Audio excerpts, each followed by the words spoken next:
자, 오늘 서로 인사들은 좀 하셨죠? 목소리 키고 한 번만 해주세요. 안녕하세요. 안녕하세요. 안녕하세요. 네, 안녕하세요. 반갑습니다. 안녕하세요. 반갑습니다. 현장에서도 인사를 좀 하고 있습니다. 네. 수진자매 얼굴도 보이네요. 이제 서울에서. 네, 좋습니다. 자, 그러면 저희가 5월 달에 지금 계속 하고 있는 것들을 해보도록 하겠습니다. 사실 저에게 5월, 6월을 성경 공부 시리즈로 좀 하자고 제가 이제 제안을 좀 했고요. 그래서 5월에 우리가 시작을 했는데 그 이유 중에 하나는 사실 성경 공부하면은 또 우리 교회 아니었습니까? 근데 어느샌가 성경 공부하는 게 되게 어색해진 듯한 느낌이 조금 있어요. 그래서 방금 전에 이제 이곳에 지금 우리 회사 같이 일하고 있는 직원이 한 분 들어오셨는데 이분하고 얘기를 나누다 보니까 다른 지금 현재 다른 교회 출석을 하고 계신데 성경 공부를 너무 열심히 하고 계신 거예요. 거기서. 그 다음에 제가 내용을 들어봤더니 내용이 되게 좋아요. 그래서 제가 오늘 과감하게 한번 우리도 마침 지금 이걸 하고 있으니 이 방에 들어와서 좀 한번 들어봐라. 이렇게 제가 얘기를 했어요. 초대를 했고 좀 들어오셨습니다. 마침 또 지난주에 공부를 하신 게 부활이었대요. 그래서 제가 이번에 부활에 대한 공부를 하려고 준비를 했었는데 저쪽은 이제 목사님이 1대1로 얘기를 해주셨다 그래서 상당한 지금 제가 핸디캡을 안고 하지만 그래도 우리 교회의 자랑이 성경 공부니까 한번 이 부활에 대해서 한번 같이 공부를 해보도록 하겠습니다. 사실 우리가 부활에 대해서는 우리 교회를 특히 오랫동안 다니거나 지금 우리 교회 멤버로 계신 분들은 너무 잘 알고 계시잖아요. 그쵸? 예, 너무 잘 알고 계세요. 제가 성경 공부를 처음 시작할 때 저는 교회에 좀 출석을 하던 사람이었는데 당연히 부활이라는 것도 부활절을 통해서 알고 있었죠. 그런데 사실 성경 공부를 제대로 하기 시작하면서 이 부활 공부를 한 이후에 저는 굉장히 큰 변화가 생겼습니다. 청하자매 지금 슬라이드 한번 공유해 주세요.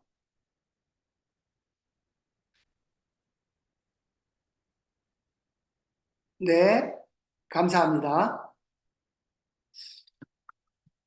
왜 큰 변화가 생겼냐 하면, 오늘은, 제가 예수님의 부활에 대해서 할 거고요. 다음 페이지 한번 넘겨주세요. 네, 요렇게 5가지를 좀 생각하시면 됩니다. 대체 부활이라는 게 뭔지, 그 다음에 부활에 대한 역사적인 증거를 잠깐 볼 거고요. 그 다음에 부활에 대한 유대인들의 또 주장이 있어요. 잠깐 볼 겁니다. 그 다음에 부활을 대하는 제자들의 태도를 좀 볼 거고요. 그 다음에 마지막으로 이 부활이 갖는 의미가 무엇인지를 살펴볼 겁니다. 다음 페이지요. 네. 제가 사실 성경 공부를 하면서 이 구조를 보면서 저는 참 많이, 내가 부활을 잘 모르고 있었구나. 부활이 갖는 의미가 엄청난 거구나라는 생각을 했는데요. 첫 번째 부활이란 뭐냐 하면 성경에서는 이렇게 기록하고 있습니다. 성경은 뭐라고 얘기를 하냐 하면 고린도 전서 15장 12절에서 14절 말씀인데요. 제가 읽어보겠습니다. 12절입니다. 그리스도께서 죽은 사람 가운데서 살아나셨다고 우리가 전파하는데 어찌하여 여러분 가운데 더러는 죽은 사람의 부활이 없다고 말합니까? 죽은 사람의 부활이 없다면 그리스도께서 살아나지 못하셨을 것입니다. 그리스도께서 살아나지 않으셨다면 우리의 선포도 헛되고 여러분의 믿음도 헛될 것입니다. 바울의 얘기입니다. 바울은 뭐라고 얘기하냐면 부활은 죽은 사람이 살아난 것이라고 얘기해요. 그리고 14절에서 얘기하기를 1세기 그리스도인들이 전했던 가장 중요한 말씀의 선포가 바로 이 그리스도의 부활이라는 것입니다. 그리스도인들은 이 부활이 어떤 신화적인 이야기나 또는 어떤 멋진 교리 같은 것이 아니라 사실이었고 죽은 사람이 살아났고 그 부활이라는 것을 기반으로 해서 그리스도인의 믿음이 형성됐다고 얘기하고 있습니다. 그렇기 때문에 부활을 잘 생각하셔야 돼요. 이게 없으면 지금 여러분이 하고 있는 전도, 1세기에 크리스찬들이 했던 그 선포가 모두 헛된 것이라는 겁니다. 그래서 오늘 공부가 너무 중요해요.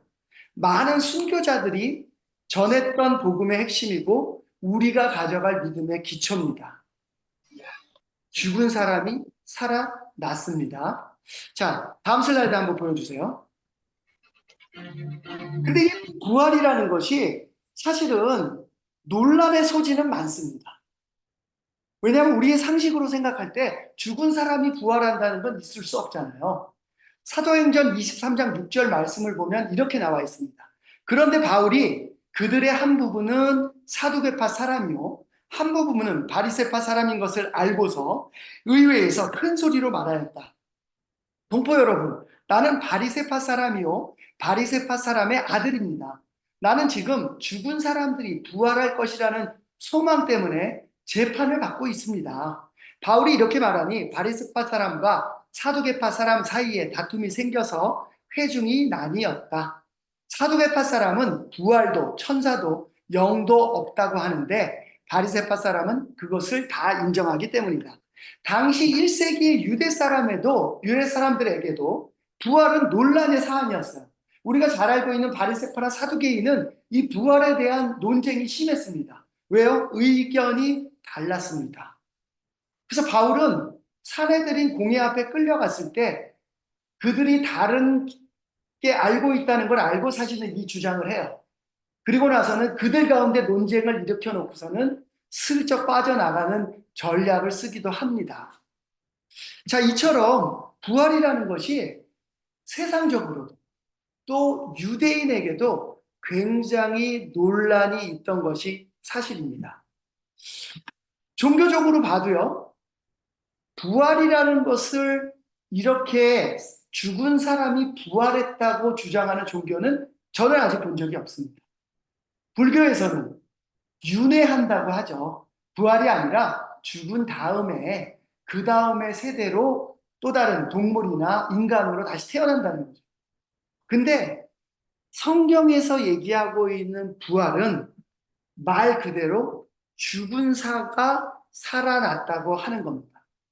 바로 이게 부활이라고 하는 거예요. 여러분은 믿어지세요? 죽은 몸이 그대로 다시 살아나서 다시 그들과 있었던 제자들과 먹고 마시고 이야기하고 그들과 시간을 보냈던 예수님의 모습이 도대체 믿어지십니까? 간혹 가다가 신학을 연구한다는 분들 사이에서도 부활은 없다라는 이야기를 공공연히 합니다. 그분들의 얘기를 들으면 재밌어요. 예수는 십자가에서 죽지 않았고 혼수 상태에서 무덤에서 깨어났고 그 후 제자들과 같이 살았다고 주장하는 신학자들이 있습니다. 대체 신학자가 이런 생각을 가지고 있다고 생각하니 참 신기한 일이기도 하죠.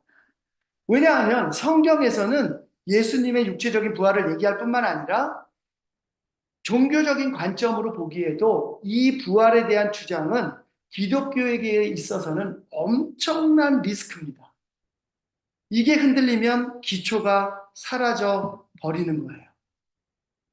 그래서 오늘 여러분들이 이 부활에 대해서 우리가 뭐 한 30분 잘 살펴보신 다음에 궁금하다면 더 인터넷을 찾아도 보시고 정말 책도 좀 찾아보셔서 이 부활만큼은 육체적으로 부활한 사실을 확실하게 가지고 가시기 바랍니다.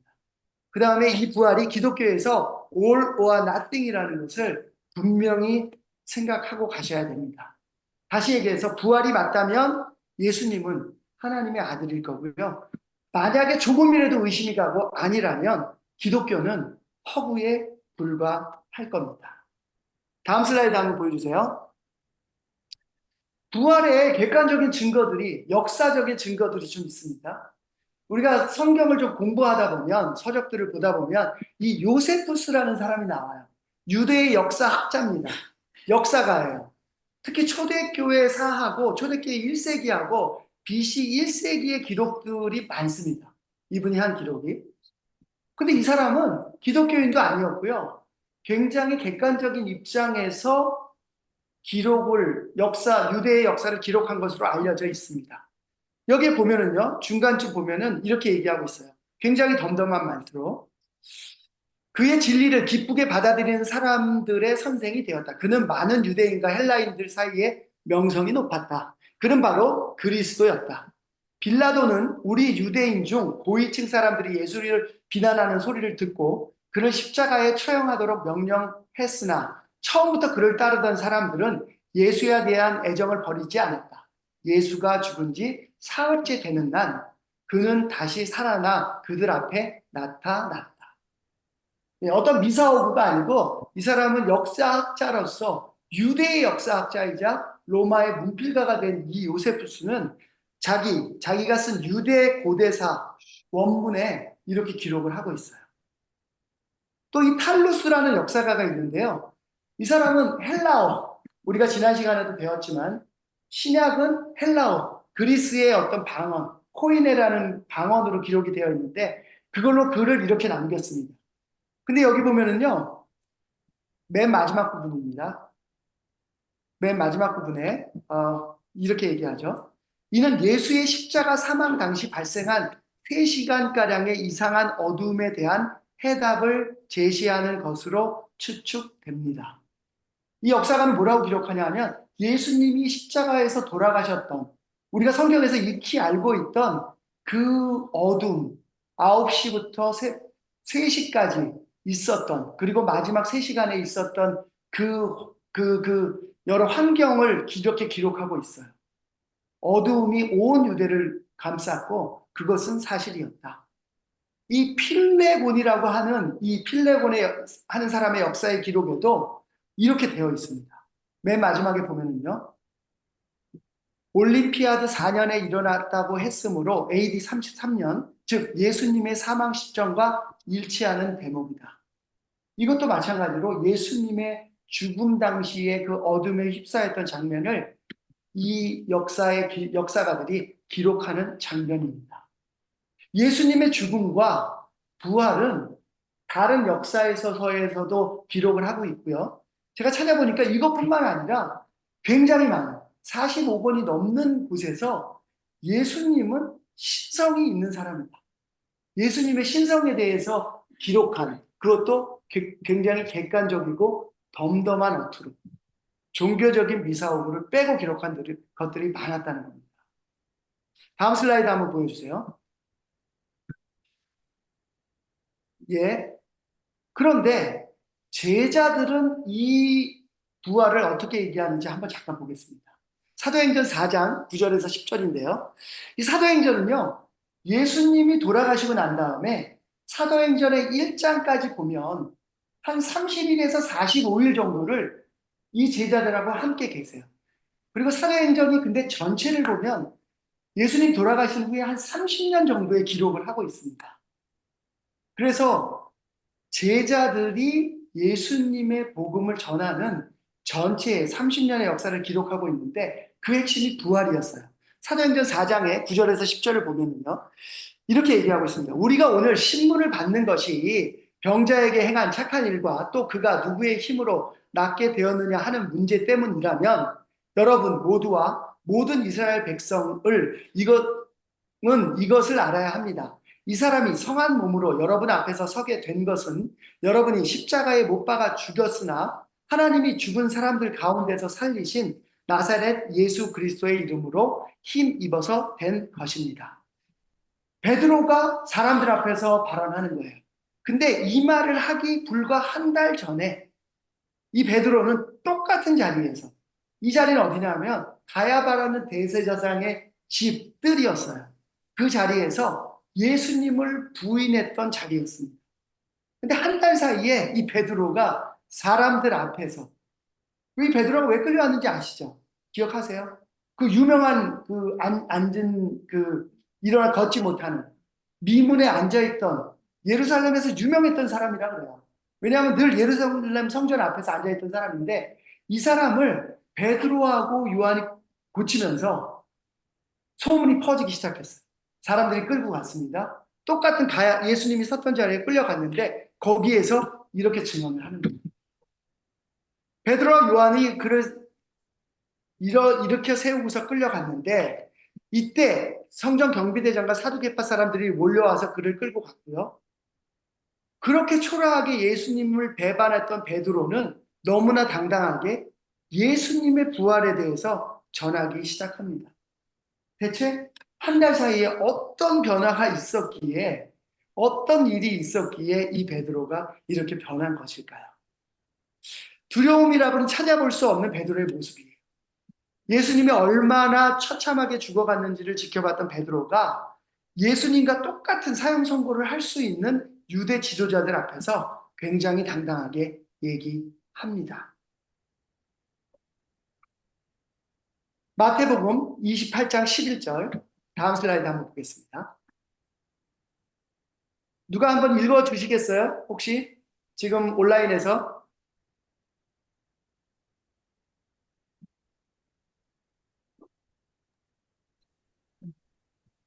여자들이 가는데 경비병 가운데 몇 사람이 성 안으로 들어가서 일어난 일을 모두 대제사장들에게 보고하였다. 대제사장들은 장로들과 함께 모여 의논한 끝에 병사들에게 은돈을 많이 집어주고 말하였다. 예수의 제자들이 밤중에 와서 우리가 잠든 사이에 시체를 훔쳐갔다 하고 말하여라. 다음 슬라이드 넘겨주세요. 이 소문이 총독의 귀에 들어가게 되더라도 우리가 잘 말해서 너희에게 아무 해가 미치지 않게 해주겠다. 그들은 돈을 바꿔서 시키는 대로 하였다. 그리고 이 말이 오늘날까지 유대인들 사이에 널리 퍼져 있다. 네, 제가 슬라이드를 바꿨네요. 네, 좋습니다. 예. 제자들은 이 베드로의 지금 변화된 모습을 보셨고요. 반면에 유대인들은 지금 예수가 죽은 후에 경비병들로 하여금 지키게 했고, 근데 시체가 사라졌어요. 그리고 나서는 이 병사들은 또 거기 있는 유대 지도자들은 좀 당황을 했습니다.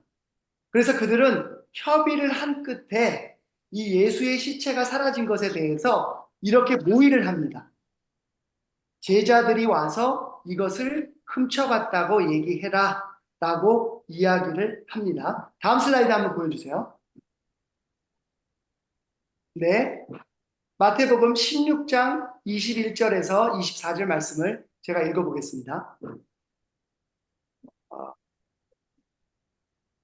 네, 마태복음 27장 62절에서 64절 말씀이네요. 제가 이쪽 지금 그 슬라이드가 공유되는 게 이쪽에서 잘 안 보여서, 예, 27장 62절에서 64절입니다.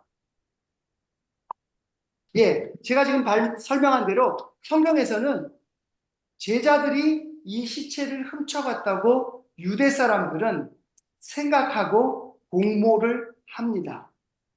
근데 실제로 이 제자들이 이 시체를 훔쳐갈 수 있는 위치나 생각이 있었는지 생각해 보면 그렇지 않습니다. 지금 여기 슬라이드가 좀 빠져 있는데 마태복음 16장 21절에 보면 이렇게 얘기하고 있어요. 21절 말씀 제가 읽어보겠습니다. 지금 슬라이드가 빠져 있어서요.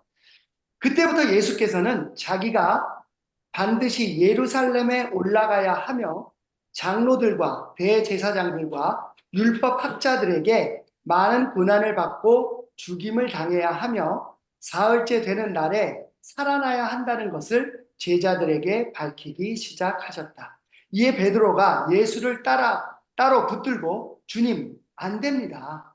절대로 이런 일이 주님께 일어나서는 안 됩니다. 하고 예수께 대들었습니다. 이거는 예수님이 돌아가시기 한 일주일 정도 전에 있었던 제자들과 예수님의 대화이고 특별히 베드로와 예수님의 대화입니다.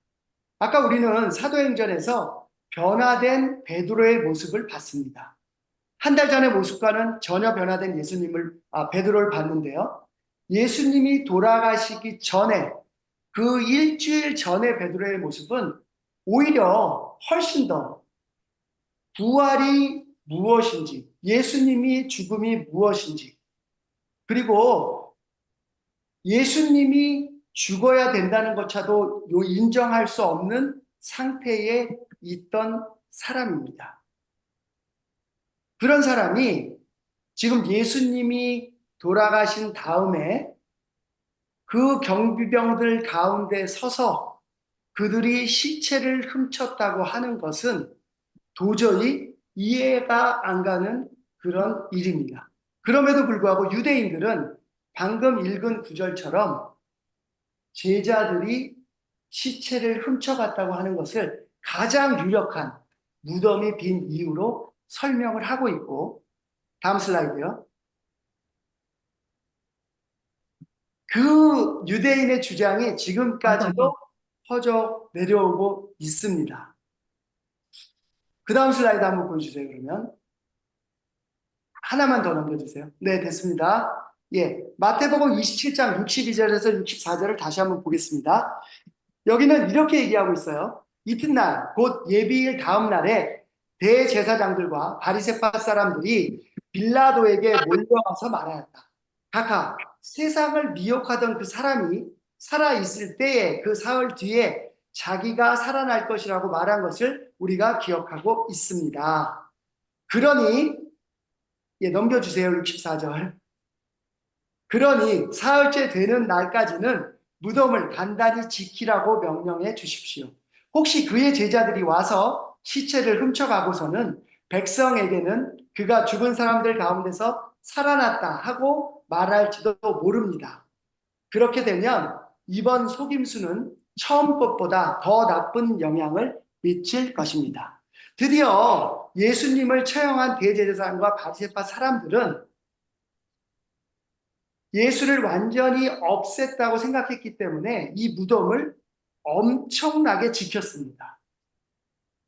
그들은 생각했어요. 예수가 공경하게 얘기했던 것이 3일 만에 부활할 것이다라는 이야기가 있습니다. 네, 지금 나오죠? 네. 네, 지금 나왔어. 네, 감사합니다. 네, 지금 컴퓨터가 하나 꺼졌어요. 예, 충전기가 없어서. 로마의 군사력이 엄청난 가운데 그 무덤을 지켰습니다. 유대인이 주장하는 것들은 사실 역사적인 여러 근거들로 보면 예, 믿기가 무척 어려운 확률입니다. 제자들의 모습과 유대인들의 모습을 한번 변화와 그들이 꾸몄던 음모를 한번 비교해서 생각해 보시기 바랍니다. 다음 슬라이드 한번 보여주세요. 예수님은 제자들에게 부활하신 후에 제자들에게 나타나셨습니다.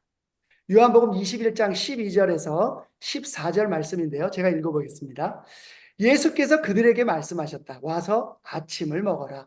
제자들 가운데서 아무도 감히 선생님은 누구십니까? 하고 묻는 사람이 없었다. 그가 주님이신 것을 알았기 때문이다. 예수께서 가까이 오셔서 빵을 집어서 그들에게 주시고 이와 같이 생선도 주셨다. 예수께서 죽은 사람들 가운데서 살아나신 뒤에 제자들에게 자기를 나타내신 것은 이번이 세 번째였다. 예수님을 따르던 제자들은 특히 어부가 좀 많았잖아요. 다시 일상으로 돌아갔습니다.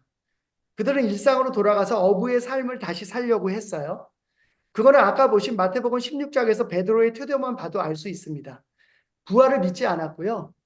그들은 네, 여기 써드릴까요? 그 네, 강력한 읽어드리겠습니다. 로마군을 뚫고서 네, 소지품 잘 시체를 챙기십시오. 훔칠 용기도 없었습니다.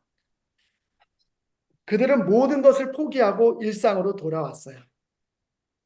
이런 제자들이 과연 예수님의 시체를 훔치고 그 거짓말을 위해서 아까처럼 자신의 목숨을 내놓았다고 하는 것이 앞뒤가 맞는 일일까요? 심지어 그들은 자기를 죽일 수 있는 사람들 앞에서 또다시 예수님의 부활을 전한 후에 이렇게 얘기하고 있습니다. 사도행전 5장 41절에서 42절인데요. 제가 읽어보겠습니다. 그리하여 그들은 사도들을 불러다가 때린 뒤에 예수의 이름으로 말하지 말라고 명령하고서 놓아주었다. 사도들은 예수의 이름 때문에 모욕을 당할 수 있는 자격을 얻게 된 것을 기뻐하면서 공의에서 물러나왔다. 베드로는 두려워했습니다. 베드로는 예수님의 부활을 믿지 않았습니다. 베드로는 일상으로 돌아갔습니다. 그리고 나서는 예수님의 십자가가 있은 한 달 후에 상상도 할 수 없는 변화된 모습으로 사람들 앞에서 예수님의 부활을 전합니다. 다음 슬라이드 한번 보여주세요. 뿐만이 아니에요. 여기에 지금 보여지고 있는 그 사도들이 어떻게 최후를 보냈는지 한번 보십시오. 베드로 로마에 가서 거꾸로 못 박혀서 순교했습니다. 안드레는요, 십자가의 줄로 매달려서 순교를 했어요. 야고보는요, 헤롯의 박해 때문에 칼로 목이 베어져서 순교했습니다. 요한 어떻습니까? 예, 요한이 끝까지 살아남았다고 저희는 생각했잖아요. 근데 이 반모섬에서 채석장의 이 형벌은 십자가 다음의 형벌이었대요. 너무너무 어려운 형벌이었다고 합니다. 아무튼 그 어려움을 겪으면서 요한계시록을 완성하죠. 빌립 어떻습니까? 예, 전도하다가 소아시아의 부르기아까지 가서 전도하다가 기둥에 매달려서 찢겨서 순교했다고 합니다. 바돌로메 어때요? 매질을 당하다가 십자가에 거꾸로 매달렸다는 겁니다. 의심이 많았던 도마 어떻습니까? 예, 전도하던 중 현장에서 군인들이 던진 창에 맞아서 순교했대요. 마태 순교했습니다. 알페오의 아들 야곱, 사람들이 성전 꼭대기에 데리고 가서 밀어 떨어뜨려 가지고 순교를 했다는 겁니다. 시몬 애굽으로 갔다가요, 군인들이 쏜 화살에 대해서 순교했습니다. 야곱의 동생 유다 활에 맞아서 순교했대요. 예, 유다의 자리를 차지했던 마띠아 어떻습니까? 관중들이 던진 돌에 맞아서 순교를 했습니다. 오늘 우리가 부활은 육체가 살아난 것이다. 그 다음에 제자들이 변화된 모습, 그 다음에 유대인이 주장하는 모습을 한번 같이 살펴봤습니다. 또 객관적인 역사학자들이 기록한 예수의 신성과 부활에 대한 것도 한번 살펴봤습니다. 여러분이 이 부활을 믿고 안 믿고는 사실 여러분의 마음에 달려 있어요. 객관적인 증거가 부족한 것도 아닙니다. 찾아보려면 얼마든지 많은 자료들을 찾아볼 수 있습니다. 자, 여러분에게 이 부활의 의미는 어떤 의미가 있나요? 다음 슬라이드 한번 보여주세요. 네. 고린도전서 15장 3절에서 6절 말씀인데요. 나도 전에 받은 중요한 것을 여러분에게 전해드렸습니다. 그것은 곧 그리스도께서 성경대로 우리 죄를 위하여 죽으셨다는 것과 무덤에 묻히셨다는 것과 성경대로 사흘 날에 살아나셨다는 것과 게바에게 나타나시고 다음에 12제자에게 나타나셨다고 하는 것입니다. 그 후에 그리스도께서는 한 번에 500명이 넘는 형제 자매들에게 나타나셨는데 그 가운데 더러는 세상을 떠났지만 대다수는 지금도 살아 있습니다. 바울은 이 고린도전서 15장을 통해서 부활이 갖는 의미를 아주 세세하게 우리에게 전달하고 있습니다. 첫째는 바울이 받은 가장 중요한 것이라는 의미입니다. 바울은 뭐라고 얘기했냐면 그리스도께서 우리를 위하여 죽으셨다는 것과 무덤에 묻히셨다는 것과 부활했다는 것이 그가 받은 가장 중요한 것이라고 얘기합니다. 그리고 그 부활은 육체가 살아나서 사람들 앞에 나타난 육체적 부활이라고 얘기합니다. 이 고린도전서가 쓰여진 시기를 대략 AD 55년에서 60년 사이로 보니까요. 33년에 돌아가시고 부활을 하고 목격한 사람들이 이때 살아 있었다는 겁니다. 부활한 예수님은 15번의 기회를 통해서 사람들에게 나타났고요. 어떤 경우에는 500명이 넘는 형제 자매들에게 한 번에 나타났다고 하는 겁니다. 부활은 한쪽 구석에서 쉬쉬하면서 일어난 사건이 아닙니다. 공개적으로 알려졌고 목격자도 있고 복음 중에 핵심이었습니다.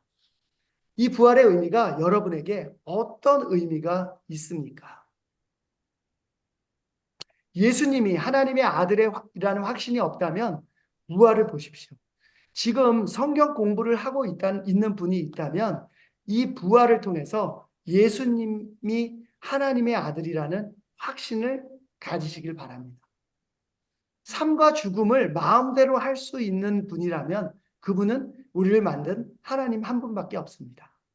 예수님은 하나님의 아들입니다.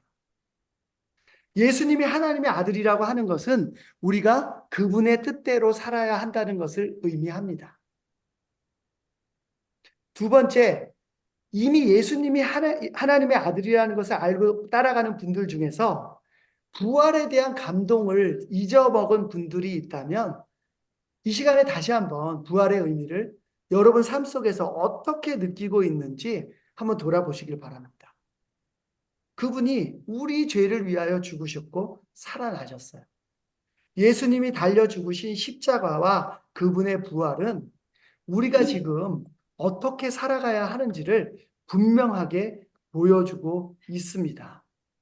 그 얘기는 바로 이 세상이 끝이 아님을 보여주고 있는 거예요. 우리의 소망이 하늘나라에 있음을 보여주고 기억하라고 얘기하고 있습니다. 다음 슬라이드 한번 보여주세요.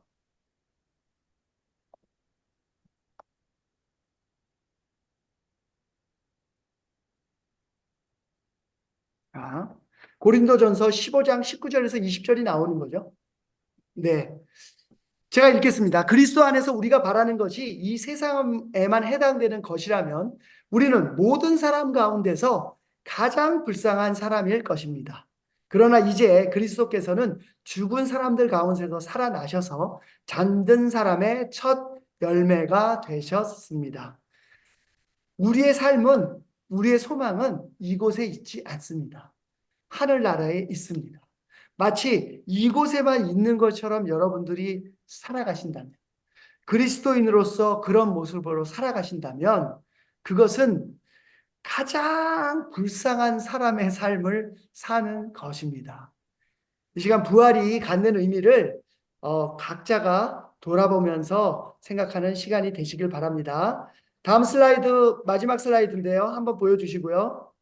네, 제가 첫 장에 보여줬던 얘기인데요. 요 순서대로 오늘 뭐 같이 나누신다면 요 순서대로 다시 한번 짚어보시고 또 모이셨을 때 부활이 갖는 의미를 다시 한번 생각해 보시는 그런 시간이 되시길 바랍니다. 잘 들어주셔서 감사합니다. 조금 그 문제가 있었는데 하나님이 일하셨을 거라고 믿습니다. 네, 말씀을 마치겠습니다.